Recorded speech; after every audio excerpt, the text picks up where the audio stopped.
ఎవరికీ తెలియని నిజం ఏంటంటే జగన్మోహన్ రెడ్డికి సునీతారెడ్డికి ఒకే కళ్యాణ మండపం మీద ఇద్దరికి ఒకేసారి పెళ్ళయింది. అంటే నిజంగా ఎమోషన్ ఉన్నవాడు ఎవడైనా అయ్యో మా చెల్లి అని మినిమం కనికరం ఉంటుంది. సొంత నాన్నని చంపేసిందే కాక ఇప్పుడు సునీతారెడ్డి మీద కేసులు ఎవరు పెట్టారంటే వివేకానంద పిఏ ఈ ఒక సునీతారెడ్డి మీద, తన భర్త మీద, అదేవిధంగా అప్పుడు ఇన్వెస్టిగేట్ చేసిన రామ్ సింగ్ మీద, వీళ్ళ ముగ్గురు మీద సిబిఐ అధికారి అతను, వీళ్ళ ముగ్గురు మీద ఇప్పుడు ఈ యొక్క వివేకానంద రెడ్డి గారి పిఏ అయినటువంటి వ్యక్తి ఈరోజు కేసులు పెట్టాడు. అయితే వెనకాల జగన్మోహన్ రెడ్డి గారి ప్రమేయం ఉందని అర్థమవుతుంది సుస్పష్టంగా. ఏదేమైనప్పటికీ ఎలా చూడాలి, అసలు చెల్లి అనే కనికరం లేదు, బెదిరిస్తున్నాడు, భయపెడుతున్నాడు, ప్రలోభాలకు గురి చేస్తున్నాడు. ఈరోజు కుటుంబాలనే చంపుకునే స్థాయికి దిగజారిపోయి మళ్ళీ దాన్ని సమర్థించుకునే విధంగా అతను సాగుతున్న రాజకీయ ప్రయాణాన్ని, జగన్మోహన్ రెడ్డి లాంటి వ్యక్తుల ప్రయాణాన్ని మీరు ఏ రకంగా చూస్తున్నారు సాటి రెడ్డిగా? నేననేది ఏంటంటే సుబ్బు గారు, సమాజంలో వాత్సల్యం, ప్రేమ, కరుణ, దయ అనే పదాలు ఈ సంఘటనలు చూస్తే చచ్చిపోయినాయేమో అనిపిస్తుంది సుబ్బు గారు. తల్లి, చెల్లి, కొడుకు, భార్య అంటే బంధాలనేవి, అనుబంధాలు దేనికోసమో తెలుసా? నేను ఒక్కడిని కాదు, నాకు ఒక కుటుంబం ఉంది, కష్టం వచ్చినా నష్టం వచ్చినా నన్ను ఆదుకోవటానికి ఒక కుటుంబం ఉంది అనే ఒక భావంలో ఉండేటటువంటి వాళ్ళు. కానీ ఈరోజు ఏంటంటే జగన్మోహన్ రెడ్డి తన యొక్క తీవ్రమైనటువంటి తెలుసో తెలియకో తన తండ్రి అధికారాన్ని అడ్డం పెట్టుకొని తీవ్రమైనటువంటి ఆర్థిక నేరాలు చేసిన మాట వాస్తవం, జగమెరిగినటువంటి సత్యం కూడా. అది 2004లో స్వర్గీయ రాజశేఖర్ రెడ్డి ముఖ్యమంత్రి అయిన తర్వాత బెంగళూరులో కూర్చొని విజయసాయి రెడ్డి అనే ఒక ఆడిటర్ని అడ్డం పెట్టుకొని వెనక పక్క నుంచి రాత్రులు పోయేది అన్ని కంపెనీలను బెదిరించి అన్ని రకాలైనటువంటి 67 రకాల కంపెనీలు సృష్టించాడు తండ్రి అధికారాన్ని అడ్డం పెట్టుకొని. అంతకుముందు ఏం చేశాడు రాజశేఖర్ రెడ్డి? 2004 ఎలక్షన్ ముందు చంద్రబాబు నాయుడికి అప్లికేషన్ పెట్టుకునిండు. ఏమైనా అప్లికేషన్ పెట్టుకునిండు? అయ్యా నాకు కొంచెం ఆ ఇల్లు రెగ్యులరైజ్ చేస్తే అప్పులు ఉండయి, నేను ఎట్టకొట్టు బతుకుతానని అప్లికేషన్ పెట్టుకున్న మాట వాస్తవమే కదా చంద్రబాబు నాయుడు గారికి. అంటే అతని తీవ్రమైనటువంటి ఆర్థిక నేరాల కారణంగా అప్పట్లో ఉన్నటువంటి కేంద్ర రాష్ట్ర ప్రభుత్వాలు రెండు కూడా కాంగ్రెస్ ప్రభుత్వాలే ఉన్నాయి. స్వయాన ఒక సందర్భంలో రాజశేఖర్ రెడ్డి గారు అసెంబ్లీలో అన్నమాట నేను చెప్తున్నా. ఇప్పుడు నా కొడుకు తప్పు చేసుంటే ఏమన్నాడంటే, నా కొడుకు తప్పు చేసుంటే నేను సిబిఐ ఎంక్వైరీకి ఆదేశిస్తాను అన్నాడు. దే విషయంలో పరిటాల రవీంద్ర హత్య విషయంలో మాట్లాడినటువంటి మాటలు నేటికి కూడా ఆంధ్రప్రదేశ్ అసెంబ్లీలో రికార్డెడ్గా ఉంటాయి, ఎవరైనా చూసుకోవచ్చు సుబ్బు గారు. ఆ తర్వాత క్రమం ఏంటంటే రాజశేఖర్ రెడ్డి కాలానుగుణంగా ప్రకృతి ధర్మానికి వ్యతిరేకంగా పరిపాలన చేసిండు కాబట్టి ప్రజల సంపద అతను తెలిసి జరిగిందో తెలియక జరిగిందో దోపిడీ జరుగుతుందంటే ప్రకృతి ఇప్పుడు న్యాయస్థానాలు శిక్షించకపోవచ్చు, ప్రజలు శిక్షించలేకపోవచ్చు, పోలీసు వాళ్ళు శిక్షించలేకపోవచ్చు, కానీ ప్రకృతిని మించినటువంటి తీర్పు ఎవడీ లేరు. ప్రకృతితో పెట్టుకున్నవాడు ఎవడైనా దైవము రాజశేఖర్ రెడ్డి నువ్వు దుర్మార్గంగా నువ్వు చేస్తున్నావు, నీకు తెలియకుండా ఈ తప్పులని జరుగుతుంది, ప్రకృతి ఒడిలో కప్పేసుకున్నది రాజశేఖర్ రెడ్డిని. తద్వారా ఏం జరిగింది? కాంగ్రెస్ ప్రభుత్వంలో అప్పుడున్నటువంటి కంటోన్మెంట్ ఎమ్మెల్యే శంకర్రావు గారు ఉమ్మడి ఆంధ్రప్రదేశ్ హైకోర్టుకి ఒక ఉత్తరం రాసిండు. ఫలానా వ్యక్తి ఇన్ని వేల కోట్లు దోషేసిండు, దీని మీద సిబిఐ ఎంక్వైరీ చేయమని చెప్తే అప్పుడు హైకోర్టు ఆ కేసు సుమోటోగా తీసుకొని సిబిఐ ఎంక్వైరీకి ఆదేశించింది. ఆదేశిస్తే జేడి లక్ష్మీనారాయణ మన తెలుగు బిడ్డ, కాపు బిడ్డ, ముద్దు బిడ్డ, ఆంధ్రప్రదేశ్ ముద్దు బిడ్డ, ఆయనకి బాధ్యతలు అప్పచెప్పితే మొత్తం లోడతా ఉంటే పొయ్యి అది చాంతాడంత లిస్ట్ అయిపోయి చివరికి రాశారు ఏమని, 43,500 కోట్ల రూపాయలు రాజశేఖర్ రెడ్డి గవర్నమెంట్ని ప్రభుత్వాన్ని అడ్డం పెట్టుకొని ప్రజల సంపదని లూటీ చేసినారు అని చెప్పి ఒక ఫైలు నాంపల్లి సిబిఐ కోర్టులో 11 సిబిఐ కేసులు 8 ఈడీ కేసులతోటే జగన్మోహన్ రెడ్డి పరిస్థితి ఆ విధంగా ఉన్నప్పుడు తరుణంలో అతనికి మైండ్లో ఏమనిపించిందంటే ఈ కేసుల నుంచి నేను తప్పించుకోవాలంటే నాకు రెండో మార్గం లేదు, ఖచ్చితంగా నేను శిక్షింపబడతాను, రాజకీయ అధికారంగాను ఉంటే నేను తప్పించుకోవచ్చు అన్న భావజాలంతో ఒక ఆలోచనతో ఏం చేశాడంటే ఒక జగన్ నాటకానికి తెరలేపిండు. అతనికి ముఖ్యమంత్రి పదవి కావాలి. అప్పుడు ఏం చేశాడు, ఓదార్పు యాత్ర, మా నాన్న చనిపోయినటువంటి వాళ్ళని నేను చేస్తాను అని చెప్పి ఓదార్పు యాత్ర అనేది స్టార్ట్ చేశాడు. ఆ ఓదార్పు యాత్రలో ఏం చేశారంటే సోనియా గాంధీ బొమ్మ లేదు ఆ రోజు, వాళ్ళ తండ్రి బొమ్మ పెట్టుకొని పోతా ఉన్నాడు. అంటే ప్రణాళిక మనసులో ఒకటి ఉంది చేస్తుంటే కొంతమంది కాంగ్రెస్ వాళ్ళు పసిగట్టారు. సోనియా గాంధీకి అడిగి పోయి కంప్లైంట్ చేసిండు, అమ్మ ఈ పిల్లోడు చూడు, నువ్వు అయ్యా సోనియా గాంధీ మాట చెప్పు, కాంగ్రెస్ ముఖ్యమంత్రి మీ నాన్న, కాంగ్రెస్ పార్టీ ముఖ్యమంత్రి చేసింది మీ తండ్రిని, కాంగ్రెస్ మాట చెప్పకుండా అతనికి మనసులో ఉంది ఏంది నాకు ముఖ్యమంత్రి పదవి కావాలని చెప్పి. దీనికి పెద్ద తార్కాణం ఏంటంటే పెద్ద మనిషి ఆర్యవైశ్య కుటుంబానికి చెందినటువంటి ఆర్థిక మంత్రిగా ఉండేవాడు కొనిజేటి రోషయ్య అని. ఆ పెద్ద ఆయన ముఖ్యమంత్రిని చేస్తే అప్పట్లో ప్రణబ్ ముఖర్జీ అని ట్రబుల్ షూటర్ ఉండేవాడు, వెస్ట్ బెంగాలీ బ్రాహ్మణ్ అతను ప్రణబ్ ముఖర్జీ గారు. ఆయన వచ్చి జగన్మోహన్ రెడ్డి సమక్షంలో ఏం జరిగింది, రోషిని ముఖ్యమంత్రి చేస్తే రోషిని ముఖ్యమంత్రి అయిన కానించి అసలు నిద్రబాణిలా రోజు ఏదో ఒక లొల్లి చేసేవాడు, నువ్వు దిగిపో నువ్వు దిగిపో నువ్వు దిగిపో నువ్వు దిగిపో అని చెప్పి. సరే ఇట్టుందా అని చెప్పి కేంద్ర హైకమాండ్, ఈయన పెద్ద మనిషి కదా రోషి గారు, ఆయన్ని ఒకవైపు తెలంగాణ మూమెంట్, మరోవైపు జగన్మోహన్ రెడ్డి ఓదార్పు యాత్ర, ఈ సంఘర్షణలో ఏం చేయాలని కాంగ్రెస్ హైకమాండ్ ఆలోచించి రాయలసీమ ప్రాంతానికి చెందినటువంటి నల్లారి కిరణ్ కుమార్ రెడ్డిని ముఖ్యమంత్రిని చేసింది. ఇంకొక ఇతను కష్టమవుద్దని చెప్పి ఆ పరంపరలో ఏం చేశాడంటే ఒక 2 పార్టీలు రిజిస్టర్ చేయించాలని ఎలక్షన్ కమిషన్కి పెట్టుకున్నాడు. పెట్టుకున్న సందర్భంలో ఒక అబ్బాయి నల్లగొండ జిల్లా కుర్రోడు శివకుమార్ అనే ఒక అబ్బాయి, నేను ప్రతిసారి చెప్తున్నా ఈ మాట, ఆ అబ్బాయి ఏం చేశాడంటే యువజన శ్రామిక రైతు పార్టీని ఒక రిజిస్ట్రేషన్ చేసి పెట్టున్నాడు. అబ్బాయి లాయర్ అన్నమాట.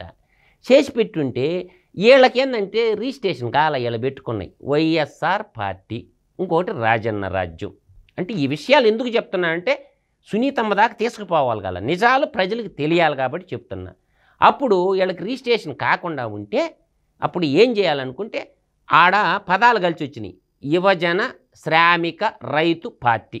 ఆ శివకుమార్ని మాట్లాడుకొని వాడికి కొంత డబ్బులు ఇచ్చి ఆ పార్టీని కొనుక్కున్నాడు జగన్మోహన్ రెడ్డి. మొట్టమొదటి అధ్యక్షుడు యువజన శ్రామిక రైతు పార్టీకి ఆడ వైఎస్ఆర్ అని వచ్చే పదాలు ఉన్నాయి కాబట్టి అటు పెట్టుకున్నారు. పెట్టుకుంటే ఆ విధంగా పార్టీని పెట్టుకొని తర్వాత మనకి కొంతమంది వ్యక్తుల్ని రిజైన్ చేయించి, తనకు అనుకూలంగా ఉన్నటువంటి వ్యక్తుల్ని రిజైన్ చేయించేసి మొట్టమొదట ఒక ఎంపీగా గెలవటం, వాళ్ళ తల్లి పులివెందల్లో గెలవడం విజయమ్మ గారు, ఆ తర్వాత మళ్ళీ కొంతమంది ఫస్ట్ జగన్మోహన్ రెడ్డి గెలవటం, తర్వాత ఏం జరిగింది పులివెందల నుంచి విజయమ్మ గారు గెలవడం, ఈయన పార్లమెంట్కి పోవడం, తర్వాత కొంతమంది 17 మంది ఎమ్మెల్యేలని కొంతమంది చేత రిజైన్ చేయించి బై ఎలక్షన్లో 18 ఎలక్షన్లో పెడితే 17 గెలిచాడనమాట. తెలుగుదేశం వాళ్ళు కొంతమంది వాళ్ళని ట్రాప్ చేసుకుని అక్కడ చేయటం, ఇట్లా ఒక ప్రణాళికాబద్ధంగా ఈ ఓదార్పు యాత్ర పాదయాత్రలని పెట్టుకుంటా పోతే చేసుకున్న క్రమంలో 2014లో అధికారంలోకి వస్తారనుకుంటే విభజించిన ఆంధ్రప్రదేశ్కి ముఖ్యమంత్రి కాలాపోయిండు. విఘ్నుడైనటువంటి ఒక సీనియర్ అయినటువంటి పరిపాలన అనుభవం ఉన్నటువంటి చంద్రబాబు నాయుడు గారికి అధికారం ఇచ్చారు ప్రజలందరూ. ఇతను మళ్ళీ చూద్దాంలే కుర్రోడు కొంచెం తిరిగితే పాటుకొస్తాడని చంద్రబాబు నాయుడిని అధికారంలో కూర్చొని పెట్టాడు. చంద్రబాబు నాయుడు గారు అప్పుడే పుట్టిన బిడ్డలాంటి ఆంధ్రప్రదేశ్ నవ్య ఆంధ్రప్రదేశ్ని ఓ బస్సులో ఉంటా, ఒకవైపు తుఫాన్లు ఉదుద్దు తుఫాను, లోటు బడ్జెట్తో ఉన్నారంటే ఇటుక పేర్చుకుంటూ ఎక్కే గడప దిగే గడప ప్రపంచమంతా తిరిగి అలా నిర్మిస్తున్నటువంటి క్రమంలో రాష్ట్రాన్ని ఏ విధంగా నిర్మించాలన్నటువంటి నిరంతర శ్రామికుడు కదా చంద్రబాబు నాయుడు చేస్తుంటే ఈ పార్టీల కింద ఏం జరుగుతుందో చూసుకోవాలి ఆయన. ఈ ఏమో ఓదార్పు యాత్ర అది ఇది చేసుకుంటా ప్రజల్లో ఉన్నాడు. ఈయనేమో రాష్ట్రాన్ని అభివృద్ధి చేయాలా, ప్రపంచ స్థాయి కంపెనీ తేవాలా, మన యువతకు ఉద్యోగాలు ఇవ్వాలా, ప్రజలందరికీ నీళ్లు ఇవ్వాలని ఈయన తిరుగుతూ ఉంటే ఈ కింద సోషల్ మీడియా కొన్ని ఛానళ్ళు పెట్టుకొని లేనిపోని అబద్ధాలన్నీ చంద్రబాబు నాయుడు మీద పెట్టి, ఏ చంద్రబాబు నాయుడు నువ్వు ప్రత్యేక హోదా లేకపోతే రిజైన్ చేసి అని చెప్పి ట్రాప్లో పడిపోయింది చంద్రబాబు నాయుడు. ఈ చంద్రబాబు నాయుడు ఏం చేశారు, వీళ్ళు ఏంటంటే బీజేపీతో అలయన్స్ ఉన్నారు. అప్పుడు తెలుగుదేశం పార్టీ భారతీయ జనతా పార్టీతో అలయన్స్ ఉన్నది. ఆ అలయన్స్ని బ్రేక్ చేసి ఇతను దూరాల మోడీ దగ్గర. అలయన్స్ బ్రేక్ కాలేదనుకో ఈయనకి సొంత లేదు కదా. ఈ చంద్రబాబు నాయుడికి మేము చెప్పిను, వయసులో చిన్నవాళ్ళమైనా పెద్ద అయినా నీకు చేతులు ఎత్తి దండం పెడతాం, ట్రాప్లో పడుతుండవు, దయచేసి ఈ ట్రాప్లో పడబాకు, కేంద్ర ప్రభుత్వంతో గొడవ పెట్టుకోబాకు అంటే ఈ జగన్మోహన్ రెడ్డి ట్రాప్లో పడిపోయి ఆ ఎన్డీఏలో నుంచి బయటకు వచ్చి ధర్మ పోరాట దీక్ష, ప్రత్యేక హోదా దీక్షలన్నీ పెట్టేసి నీ పని ఇట్టా ఉందా చంద్రబాబు నాయుడు, నీ కథ చూస్తామని చెప్పి ఏం చేశారు, అన్నీ అంగబలాలు అర్ధబలాలు మీడియా మొత్తం కలిసి చంద్రబాబు నాయుడిని అష్టదిగ్బంధం చేసి 2019లో ఓడించి ఒక ఆర్థిక ఉగ్రవాది రాష్ట్రానికి ముఖ్యమంత్రి అయ్యిండు. ఆ ముఖ్యమంత్రి అయ్యే ముందు ఫస్ట్ డ్రామా ఏంది, విశాఖపట్నంలో కోడికత్తి డ్రామా. ఎవరు పొడిచిన పాపం అమాయకుడు, ఆ అబ్బాయికి శిక్ష వేసున్నా 2 ఏళ్ళకి బయటకు వచ్చేవాడు ఆ ఎన్ఐఏ కోర్టులో. ఒక ఎస్సీ పిల్లోడు శ్రీనివాసరావు అని చెప్పి ఆ అబ్బాయి పొడవను కూడా పొడవలేదంట. వాడు కూడా బొత్స సత్యనారాయణ మేనల్లుడు పొడిపించుకొని ఆడ ఫ్లైట్ ఎక్కి మాకు ఆంధ్ర పోలీసు వాళ్ళ మీద నమ్మకం లేదని చెప్పి ఏడకొచ్చి జూబ్లీ హిల్స్లో లోటస్ పాండ్ కాడ పక్కనే ఉంది కదా ఆ హాస్పిటల్లో మెలోడీ డ్రామా చేసి ఓయమ్మ చంద్రబాబు నాయుడు చంపైపోయిండు, జగన్మోహన్ రెడ్డి ఆడ పక్కనే విశాఖపట్నంలో హాస్పిటల్ ఉంది కదా ఆడికి పోవచ్చు కదా, లేదు వాళ్ళ సొంత హాస్పిటల్లో ఈడ రక్తి గట్టిచ్చేసిండు. సరే అతనికి ఏంటంటే మనం గెలుస్తామా లేదా అతనికి పదవి కావాలండి, పదవికాంక్ష, ముఖ్యమంత్రి పదవి కావాలా, ఏమైనా చేయటానికి ఏం చేసిందంటే ఎలక్షన్కు ముందు షర్మిలమ్మ ఎంపీ పదవి కోసం కడప ఎంపీ అడుగుతుంటే ఆ ఎంపీ పోస్ట్కి అడ్డం వచ్చిండు వివేకానంద రెడ్డి. అడ్డం వచ్చేసరికి వివేకానంద రెడ్డిని ఏం చేశారంటే అంతకుముందు ఈ దేవిరెడ్డి శివశంకర్ రెడ్డి అనేటటువంటి ఎమ్మెల్సీ ఎలక్షన్లో ఓడిచ్చారు. వీళ్ళందరూ కలిసి బీటెక్ రవి గారు ఎమ్మెల్సీ అయ్యిండు అక్కడ. ఆయన ఓడించటం వల్ల వివేకానంద రెడ్డి అంతకుముందు కాంగ్రెస్లో ఉండేవాడు. తను జైల్లో ఉన్న తర్వాత సరే మా అన్న కొడుకు కదా అని చెప్పి ఆయన ఏం చేసిండే అందరూ కూడా నువ్వు అట్టుంటే కుదరదయా రా అని బలవంతం చేస్తే కాంగ్రెస్ పార్టీలో ఉన్న వివేకానంద రెడ్డిని తీసుకొచ్చి మళ్ళీ ఏం చేశారు, బిడ్డ పక్కన నిలబడింది. దీనికి ఒక పెద్ద కారణం చెప్తాను, ఈడ చాలా మందికి తెలియని విషయం నేను ఇప్పుడు చెప్తాను, తెలుసుకోండి. వివేకానంద రెడ్డి అనే వ్యక్తి లేకపోతే రాజశేఖర్ రెడ్డి అనే వ్యక్తికి హిస్టరీయే లేదు. కడప జిల్లాలో పులివెందల తాలూకాలో ఎవరిని అడిగినా మాట చెప్తాడు. జాతీయ స్థాయిలో ఈయన అందుబాటులో ఉండేవాడు కాదు రాజశేఖర్ రెడ్డి, ఎవరికి కూడా రాజశేఖర్ రెడ్డి అనే వ్యక్తి అందుబాటులో ఉండేవాడు కాదు. వాళ్ళిద్దరూ రాముళ్లాగా రాజశేఖర్ రెడ్డి, మన లక్ష్మణులాగా వివేకానంద. ఆయన ఎమ్మెల్యే పదవి బొమ్మంటే ఎమ్మెల్యేకి పోయేవాడు, ఎంపీకి బొమ్మంటే ఎంపీకి పోయేవాడు. ఏ రోజు అన్న గీచిన గీటు అసలు దాట్లా. ఈడ ఒక అవినాభావ సంబంధం ఉంది. ఏంటంటే వివేకానంద రెడ్డి గారికి అమ్మాయి, రాజశేఖర్ రెడ్డి కొడుకు, ఇతను ఒక్కడే మగపిల్లోడు. ఇతను వీళ్ళ సొంతకి, అది వేరు. అవినాష్ రెడ్డి వాళ్ళ బ్యాచ్ సపరేటు. వీళ్ళు ఏంటంటే అన్నచాటు తమ్ముడుగా వివేకానంద రెడ్డి ఉంటే నాకు మగపిల్లోళ్ళు లేరు కదా, నాకు కొడుకైనా జగన్మోహన్ రెడ్డి మా అన్న కొడుకైనని చెప్పి అట్టున్నటువంటి ఆ వ్యక్తిని ఏం చేసినారు, ఎలక్షన్ ముందు ఘోరంగా చంపేసి కేవలం ముఖ్యమంత్రి కోసం జరిగిన మర్డరే, అంతకు తప్ప ఏమి లేదు. అతను ఏంటంటే ticket, Kadapa MP ticket Sharmila పోయి అడిగింది, చిన్నాయన ఆ టికెట్ నాకు ఇప్పి అమ్మ, నువ్వు ఆ మాట మీద ఉండు తల్లి, నేను చూసుకుంటానని చెప్పి టికెట్కి అడ్డపడతాడని తెల్లారి ఇంకా టికెట్లు ప్రకటిస్తారు. వివేకానంద రెడ్డి నామినేట్, అవినాష్ రెడ్డికి టికెట్ లేకుండా పోతుంది కడప.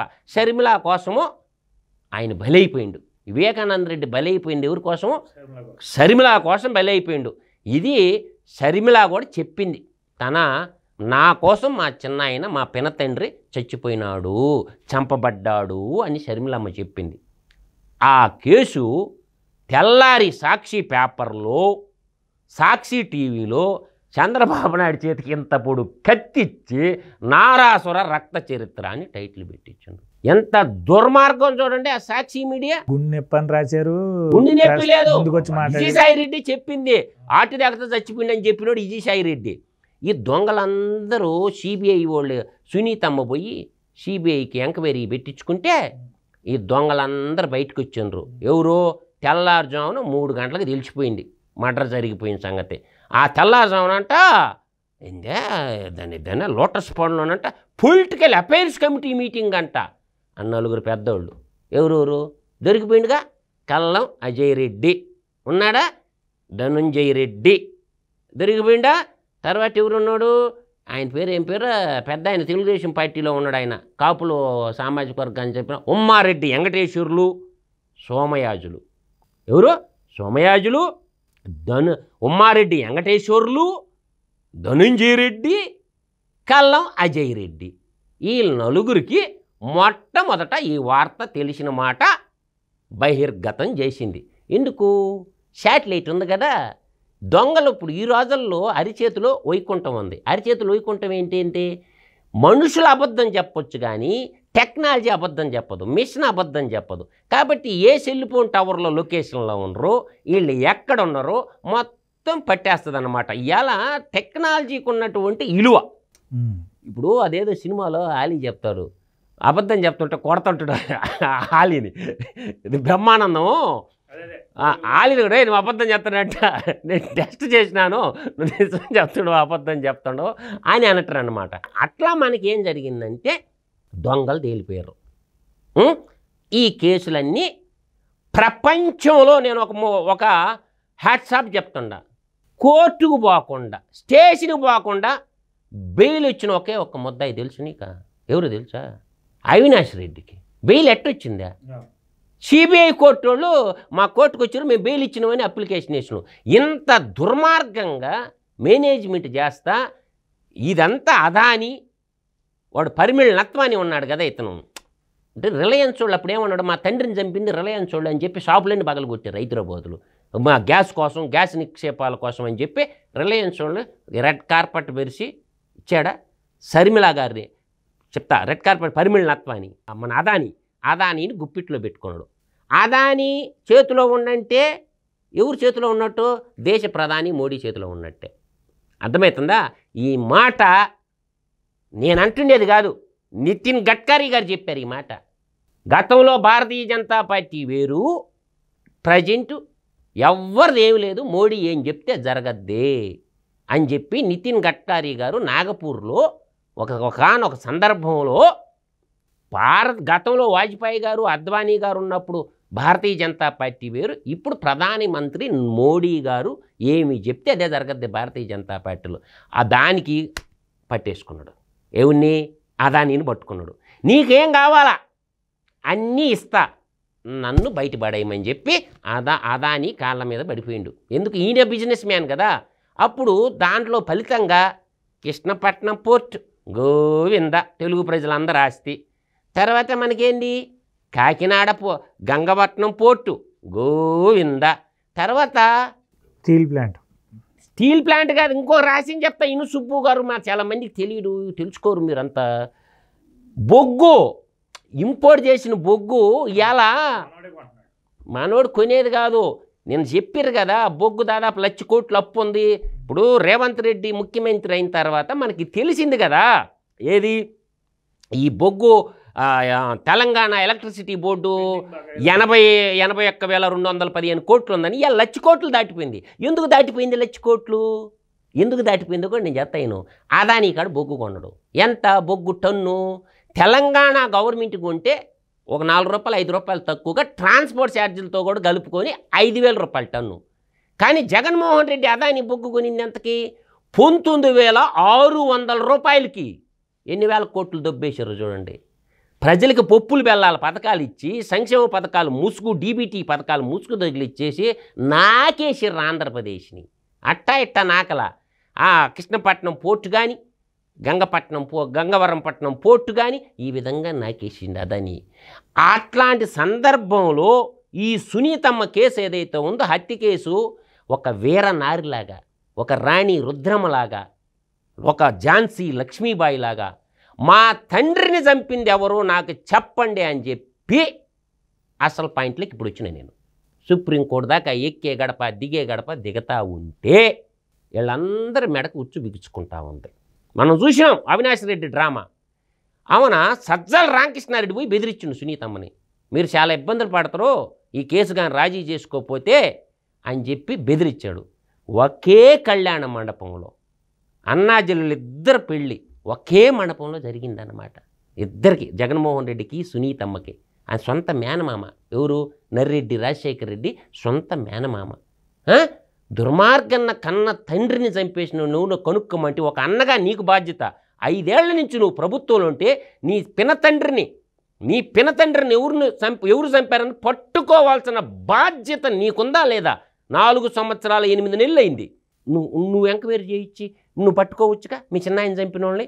నువ్వు చేయకపోగా, సిబిఐ వాళ్ళ చేత చేయకపోగా ఇప్పుడేంది?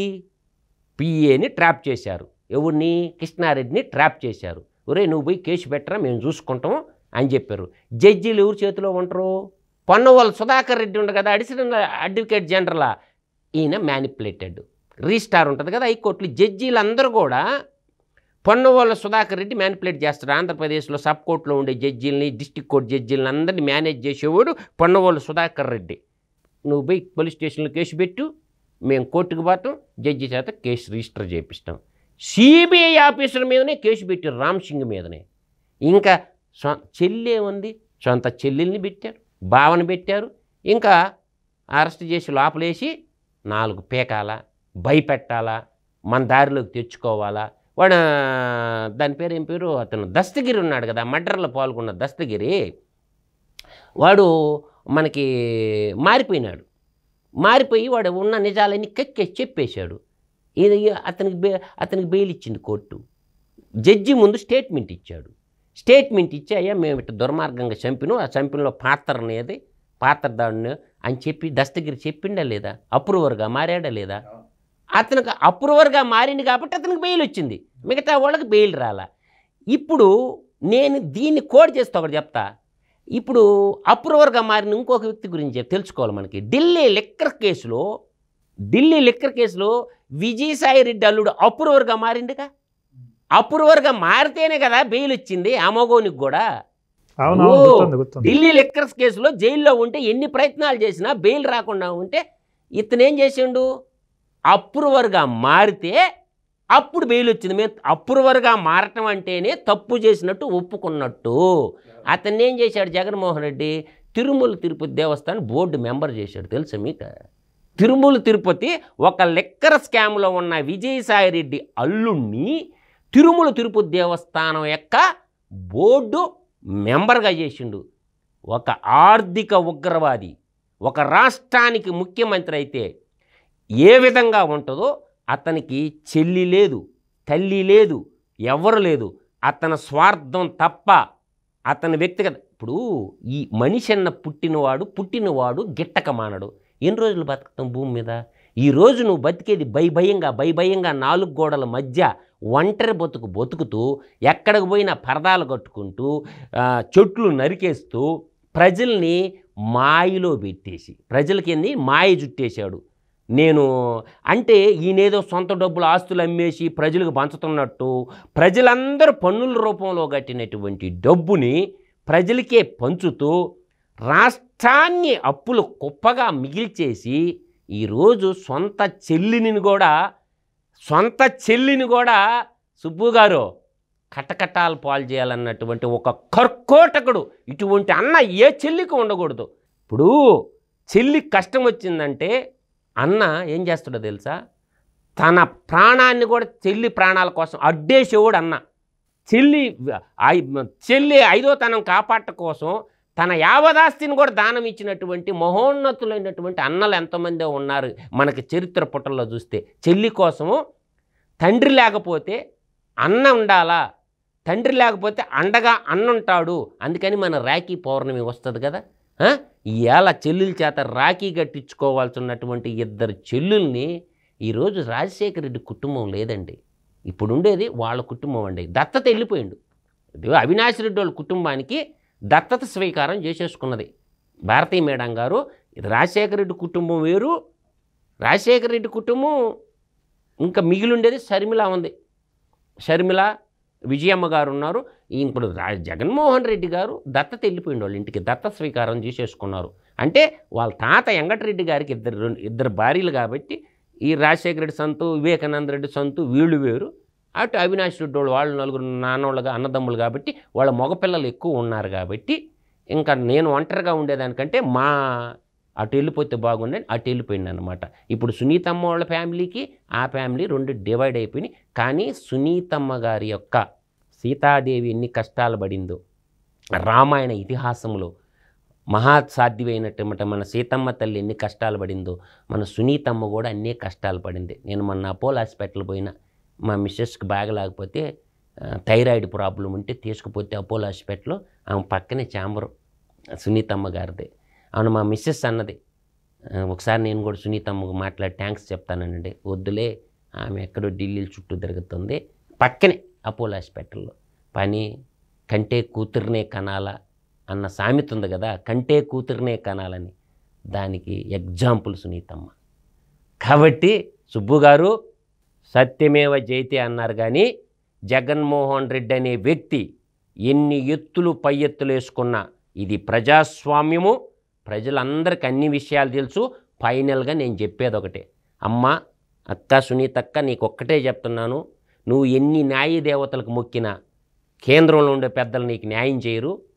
ప్రజాస్వామ్యం ప్రజా కోర్టులో నువ్వు గెలవాలి తల్లి.